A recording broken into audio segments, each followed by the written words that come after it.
placer por la lectura nació de la transmisión que mis padres, papi y mami, hicieron con nosotros de proponernos buscar un cuento durante el día, aún con las ocupaciones de la escuela y todo, y a la noche, después de la cena, leerlo en voz alta y discutirlo con los grandes. Ahí me junté de muy pibe con Borges, Cortázar, Bradbury, David Viñas, Abelardo Castillo, Saki.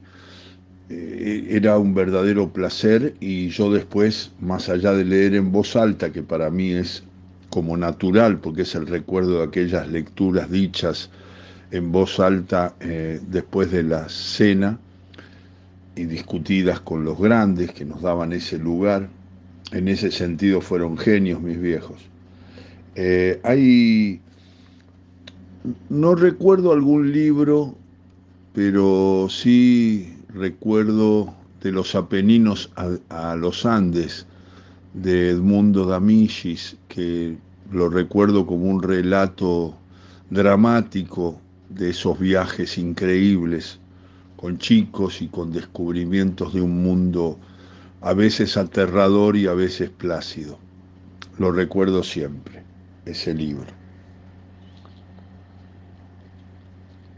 En cuanto a cómo surgió la idea de hacer un programa, y bueno, justo Víctor Hugo me plantea en los sábados, cuando yo vuelvo a Continental, en el 95, me dice que la radio no quería transmitir más los partidos del ascenso.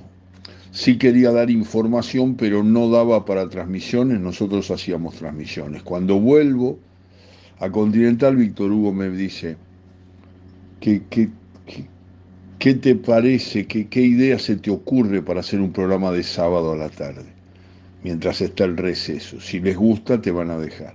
Le digo, un programa para mí. Me dice, ¿cómo? ¿En qué sentido? No, en el sentido no en el sentido egocéntrico o de que yo soy el ombligo del mundo, sino en el sentido de mi generación, de mis recuerdos, de mis jugadores extraordinarios con recuerdo de la mirada infantil y adolescente, década del 70, del 60, el final del 60.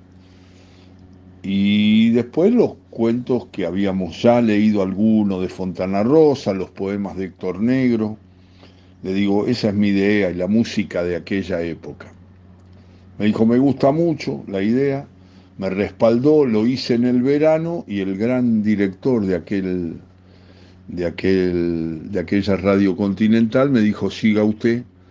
Yo le puse todo el verano en un día, era un lindo, triste, pero hermoso cuento de Bradbury, todo el verano en un día, eh, y por supuesto había que sacárselo porque si seguía en marzo, y Norberto Mantinian, el gran director de Continental, me dijo, yo lo escuché, ese programa queda, me gusta mucho, y yo le voy a poner el título, porque ya no se podía más referir al verano, y le puso todo con afecto.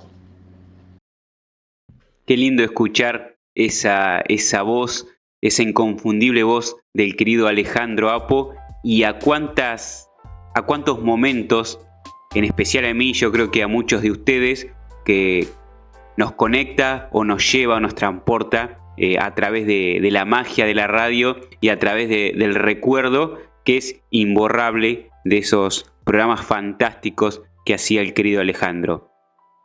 También él hablaba del comienzo de Todo con Afecto a mediados de la década del 90. Si bien el programa tiene vigencia, lo hizo, tengo la sensación que lo hizo en una época que el mundo era totalmente distinto. Más que nada los medios, nosotros mismos. De hecho, hoy estamos, si bien intentamos hacer un programa de formato radial, con formato radial, estamos en un canal de Twitch. ¿Cuánto cambiamos nosotros a través de todo lo que nos pasa y todo lo que surge desde aquel tiempo en que se inició Todo con Afecto? Y a partir de este cambio de época, le preguntamos a Alejandro a raíz de una frase que él dijo en una entrevista reciente con el diario Tiempo Argentino. Él decía que el mundo actual no invita a leer. Esto nos decía Alejandro sobre eso, y también le pregunté, para terminar este lindo momento, si tuviera que irse de viaje, ¿qué libro se llevaría? Escuchamos a Alejandro.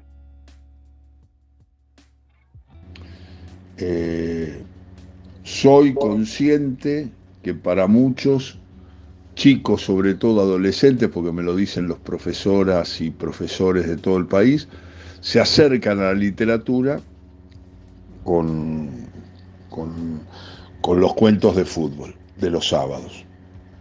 Y bueno, y la verdad es que me da placer, y si hay gente que en donde quiera que estés también descubre algunos y acompañamos a algunas personas con discapacidades visuales, soy feliz y ojalá se enganchen con sus autores preferidos. Dije muchas veces que este es un mundo que no invita a leer, invita al internet, invita a la tele, invita a otras cosas, no tanto a la radio, pobre, pero resiste igual, la radio es eterna. No hay un espacio por la locura cotidiana para elegir un buen sillón de la casa y meterse en la fascinante idea de abordar un cuento o una novela.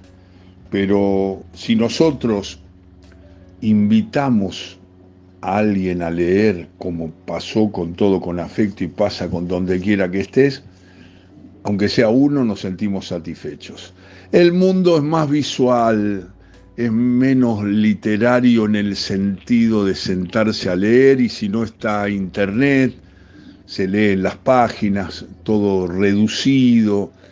No es un mundo que invita al placer de la lectura sentado en un buen sillón de la casa.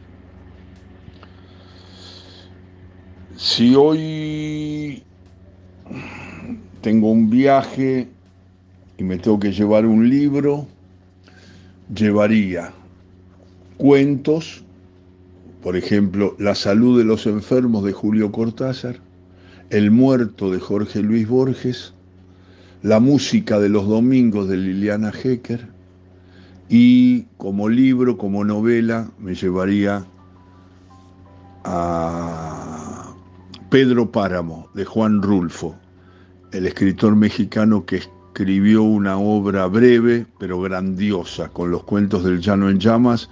La novela Pedro Páramo, que la voy a leer por radio, me parece la novela latinoamericana más extraordinaria de todas las épocas.